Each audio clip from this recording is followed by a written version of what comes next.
نحمدہ ونصلی علی رسولہ الکریم اما بعد۔ آج ہم انشاءاللہ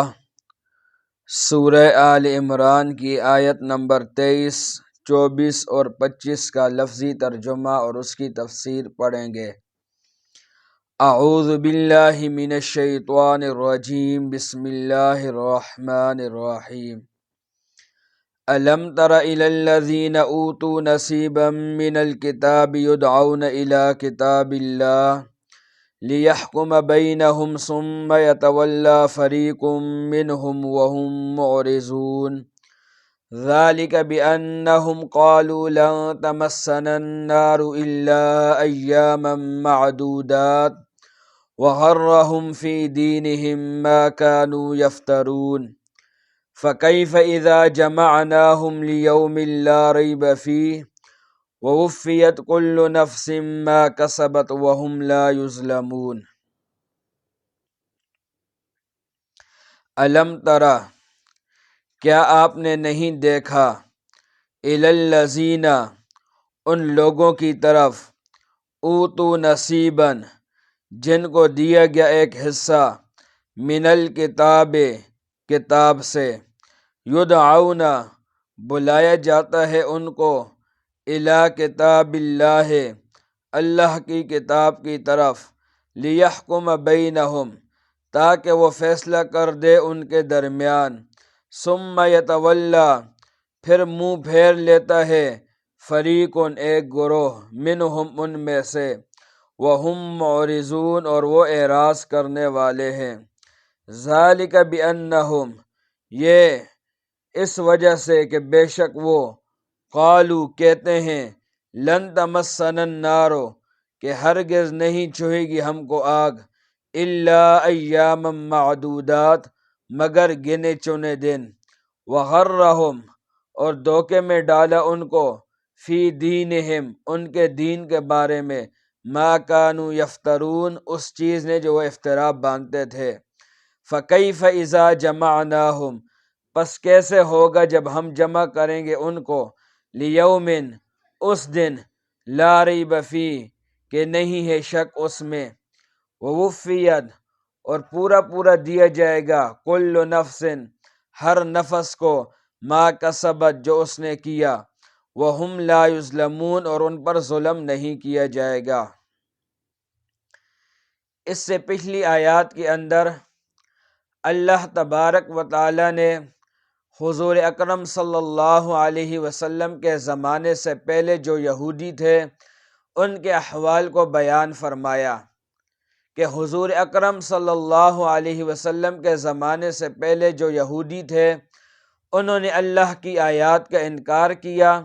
اور انبیاء کو قتل کیا ناحق، یعنی بغیر کسی وجہ کے انہوں نے انبیاء کا قتل کیا۔ ان آیات کے اندر اللہ تبارک و تعالی حضور اکرم صلی اللہ علیہ وسلم کے زمانے کے یہودیوں کا واقعہ بیان فرما رہے ہیں۔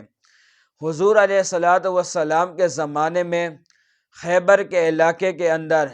ایک اونچے خاندان کے آدمی اور ایک اونچی خاندان کی عورت نے زنا کیا، اور یہ دونوں شادی شدہ تھے، آدمی بھی شادی شدہ تھا اور عورت بھی شادی شدہ تھی۔ ان کی کتاب کے مطابق، یعنی یہودیوں کی کتاب تورات کے مطابق، ان دونوں کی سزا سنگسار بنتی تھی، کیونکہ یہ دونوں شادی شدہ تھے، اور جب شادی شدہ زنا کر لیں تو تورات کے مطابق ان کی سزا سنگسار ہے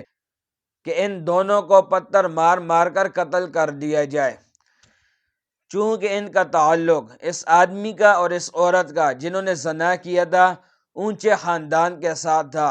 اس وجہ سے وہاں کے سیاسی رہنما، مذہبی رہنما اور وڈیرے لوگوں نے اس معاملے کو دبانے کی کوشش کی۔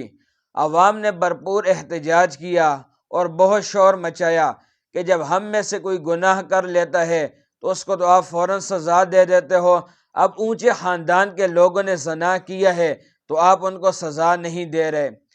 چنانچہ ان سیاسی رہنما، مذہبی رہنما اور وڈیرے لوگوں نے یہ مشورہ کیا کہ اس مسئلے کا کوئی ایسا حل نکالا جائے کہ یہ آدمی اور عورت بھی سزا سے بچ جائیں اور عوام بھی خاموش ہو جائے۔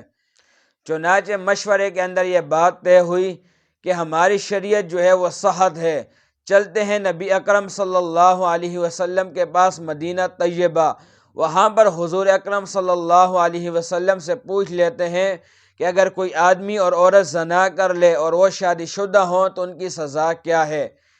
اگر حضور اکرم صلی اللہ علیہ وسلم نے ہمیں کوئی ایسی سزا بتائی جو ہماری شریعت سے نرم ہو تو ہم اس کے اوپر عمل کر لیں گے،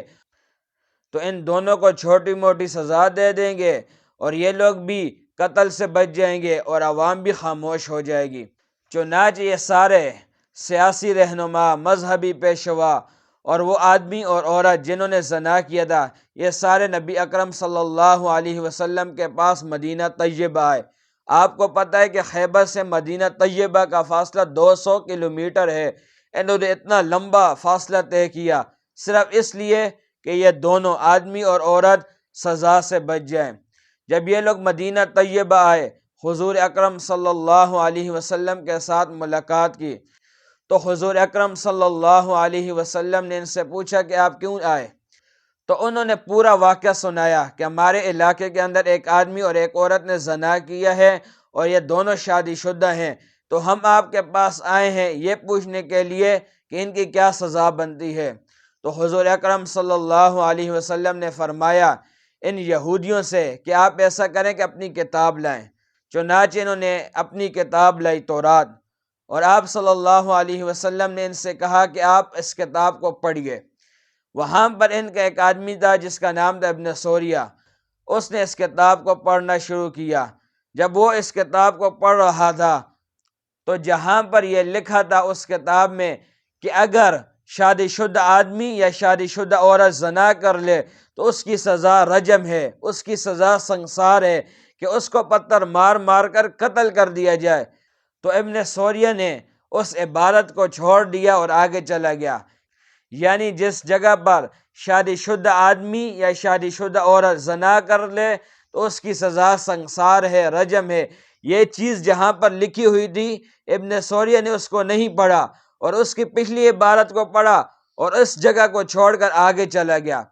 تو حضور اکرم صلی اللہ علیہ وسلم کے پاس ایک آدمی بیٹھا تھا جو پہلے یہودی تھا اور بعد میں مسلمان ہو گیا اور اس کو تورات یاد تھی۔ تو انہوں نے حضور اکرم صلی اللہ علیہ وسلم سے فرمایا کہ اللہ کے رسول کذب عدو اللہ، اللہ کے دشمن نے غلط کاری سے کام لیا، جہاں پر سزا کا حکم لکھا تھا اس کو چھوڑ کے آگے چلا گیا۔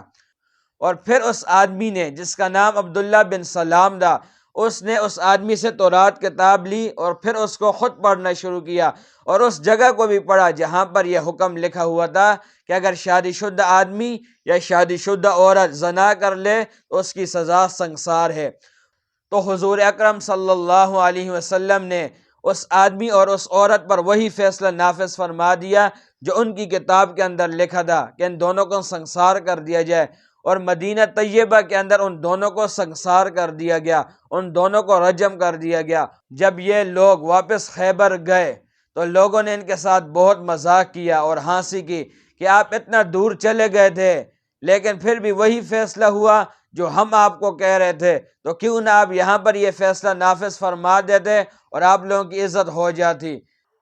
اور آپ اتنا دور گئے ہو مدینہ طیبہ اور پھر بھی وہی فیصلہ ہو گیا جو ہماری کتاب کے اندر لکھا تھا۔ تو اللہ رب العزت نے اس واقعے کا ذکر ان آیات کے اندر کیا۔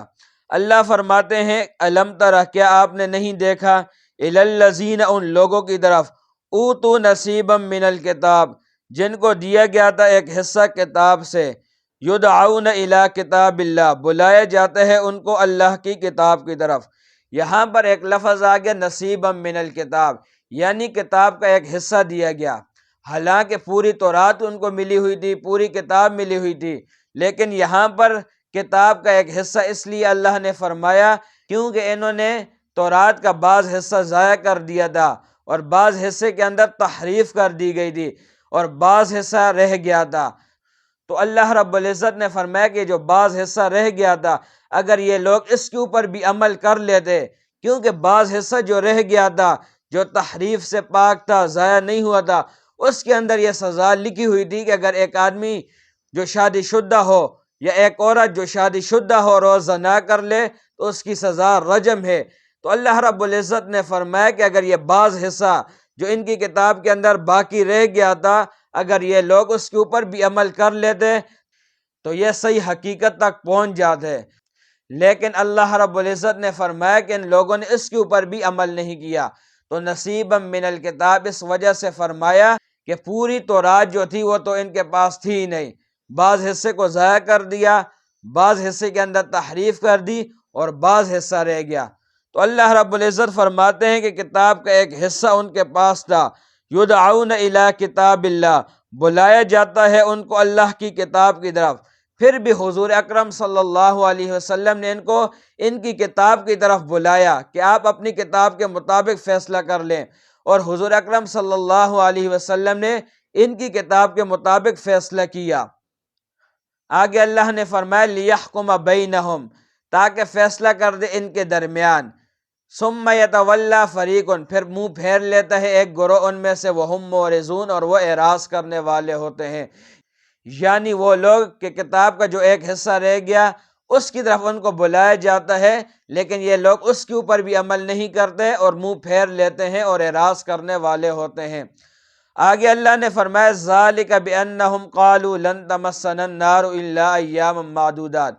یہ لوگ جو اللہ کے احکام کو نہیں مانتے تھے، اللہ کی کتاب پر عمل نہیں کرتے تھے، وہ اس وجہ سے کہ انہوں نے غلط عقائد اپنائے ہوئے تھے۔ وہ غلط عقائد کیا تھے کہ یہودیوں کا یہ عقیدہ تھا کہ ہم جنت میں جائیں گے، ہم جہنم میں نہیں جائیں گے، لیکن بالفرض والمحال اگر ہم جہنم میں بھی چلے گئے تو 40 دن تک جہنم میں رہیں گے، پھر واپس جنت میں آ جائیں گے۔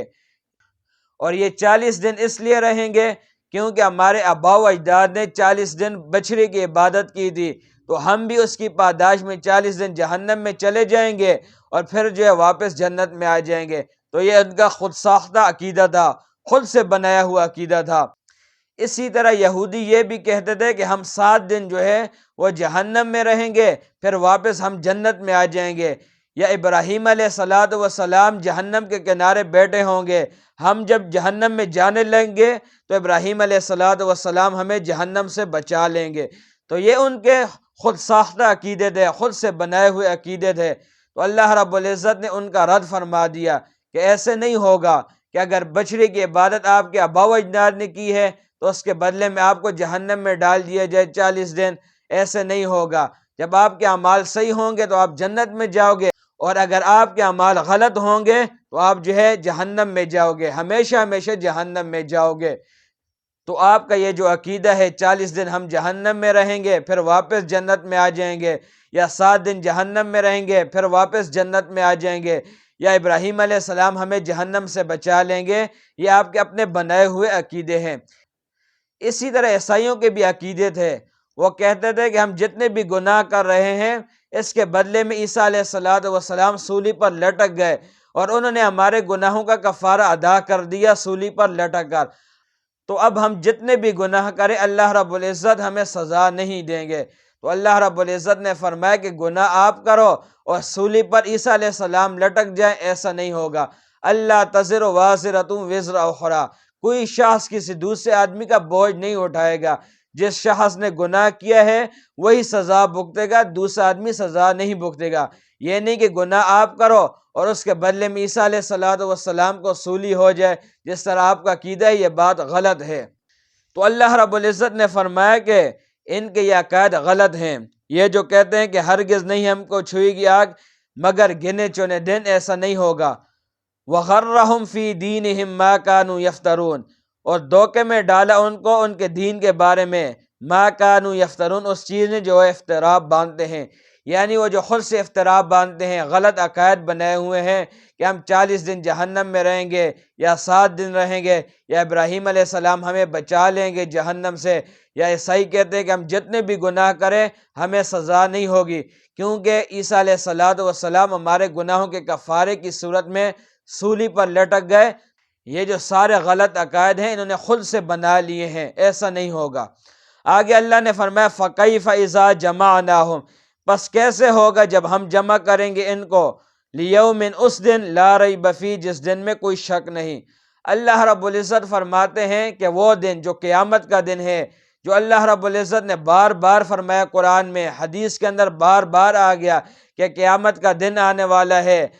ہر آدمی کو جو اس نے اعمال کیے ہوں گے اس کے مطابق جزا یا سزا ملے گی۔ تو اللہ رب العزت فرماتے ہیں کہ کیا حال ہوگا ان کا اس دن جس دن کے اندر کوئی شک نہیں وہ دن آنے والا ہے، اور وہ قیامت کا دن ہے، اور وہ ایسا دن ہے وَوُفِّيَتْ كُلُّ نَفْسٍ مَا كَسَبَتْ، پورا پورا دیا جائے گا ہر نفس کو جو اس نے کیا۔ یعنی اگر انسان نے اچھے اعمال کیے ہوں گے تو ان کو اچھا بدلہ ملے گا جنت کی صورت میں، اور اگر غلط اعمال کیے ہوں گے تو ان کو سزا ملے گی جہنم کی صورت میں۔ قرآن مجید کے اندر دوسری جگہ اللہ فرماتے ہیں فَمَن يَعْمَلْ مِثْقَالَ ذَرَّةٍ خَيْرًا يَرَهُ، اگر کسی آدمی نے ذرہ برابر نیکی کی ہوگی تو قیامت کے دن وہ اس کو بھی دیکھ لے گا، اور اگر اس نے ذرہ برابر برائی کی ہوگی تو قیامت کے دن وہ اس کو بھی دیکھ لے گا۔ تو وہ ایسے انصاف کا دن ہوگا کہ ہر انسان کو جو ہے پورا پورا بدلہ دیا جائے گا، اگر اچھے اعمال کیے تو اچھا بدلہ، اگر غلط اعمال کیے تو غلط بدلہ۔